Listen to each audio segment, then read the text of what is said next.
malah belajar menghubungi saya. Kayaknya ada hal yang penting nih. Dan saya harus ke sana ini. Kang Asul, gimana kabarnya pada masalah di rutan? Alhamdulillah baik-baik aja Pak, dan rutan semua aman terkendali. Kamu tahu kan, saya orangnya tidak suka basa-basi terlalu lama. Jadi saya manggil kamu ke sini karena menyangkut kepentinganmu, yaitu kamu kan udah bekerja di sini selama bertahun-tahun kan. Pasti kamu jenuh dengan kerjaan kamu yang kayak gini-gini aja. Maksud Bapak apa ya soal pekerjaan saya? Kamu pastinya mau kan dapat gaji yang lebih tinggi dari gajimu sekarang. Itu saya bisa membantu kamu untuk menaikkan jabatan. Tapi ada syaratnya. Syaratnya kamu harus menyiapkan sejumlah uang kepada saya agar kamu bisa naik jabatan. Sejumlah uang? Waduh, itu praktik tindakan korupsi Pak, saya tidak mau. Pikirkan baik-baik dulu, saya punya kekuasaan, saya punya cukup bukti untuk memindahkan ibu ke daerah terluar. Pasti semua orang takut sama saya karena saya punya kekuasaan. Saya juga punya jabatan. Kalau begini caranya saya bisa menghasilkan banyak uang. Apalagi orang dari lembaga pemasyarakatan juga sudah transfer ke saya. Kok ngelamun? Apa kamu?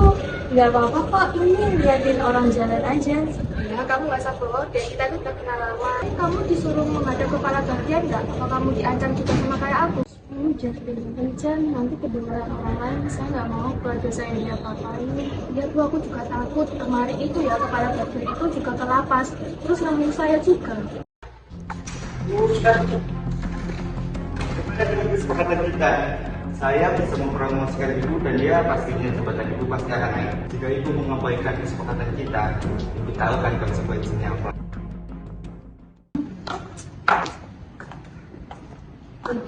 Ada apa Bu? Kelihatannya banyak banget masalahnya. Ya ada apa? Mungkin bisa kita bantu. Saya nggak tahu mau cerita ke siapa lagi. Jadi saya diancam sama kepala bagian. Saya disuruh untuk menyerahkan sejumlah uang dengan iming-iming saya akan dinaikkan jabatan saya. Tapi ini sudah setahun setelah saya memberikan uang, tapi tidak ada hasil apapun. Saya bingung harus bagaimana karena uang itu sangat penting bagi saya. Saya meminjamnya dari bank.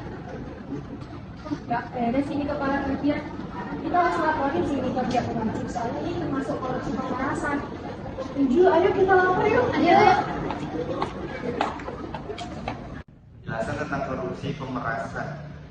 Pemerasan merupakan istilah dalam hukum pidana untuk pemerasan atau pemfitnahan.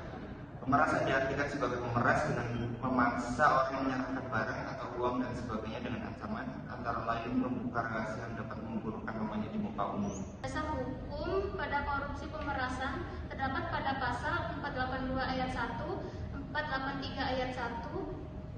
Sebagaimana dimaksud pada ayat 1 hanya dapat dituntut atas pengaduan korban tindak pidana pasal 483 ayat 2.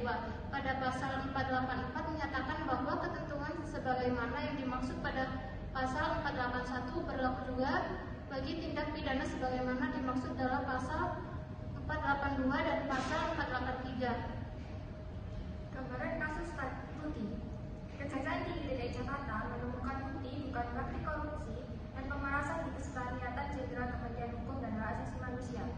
Kepala Seksi Penerangan dan Hukum Kejati DKI mengungkapkan bahwa kasus tersebut terkait dengan mutasi dan kenaikan jabatan kepala rumah tahanan.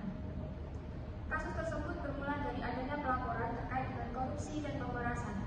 Pelaporan itu berupa adanya peristiwa pidana berupa suap dan gratifikasi dan pelaksana yang diduga dilakukan oleh Kepala Bagian Dikasih Biro Kepegawaian Sekjen Kemenkumham.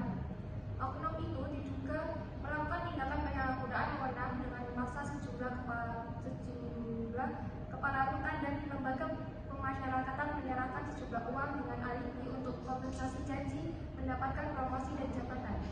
Jika permintaan itu tak dipenuhi, para kepala rutan dan lapas akan mendapatkan demosi atau demutasi jabatan. Solusi dari kasus ini yaitu yang pertama mengidentifikasi potensi wilayah pemerasan dan mengambil tindakan pencegahan yang efektif terhadap pemerasan. Kedua yaitu menindak tegas aparatur negara atau ASN yang terlibat pungli. Ketiga, melakukan investigasi lebih dalam untuk mengetahui keterlibatan faktor lain. Dan yang terakhir yaitu pejabat pemerintah didorong untuk menerapkan pengembangan sistem pelayanan berbasis teknologi informasi untuk mengurangi hubungan langsung antara pejabat dengan masyarakat. Sekian dari kelompok kami, kurang lebihnya mohon maaf. Wassalamualaikum warahmatullahi wabarakatuh.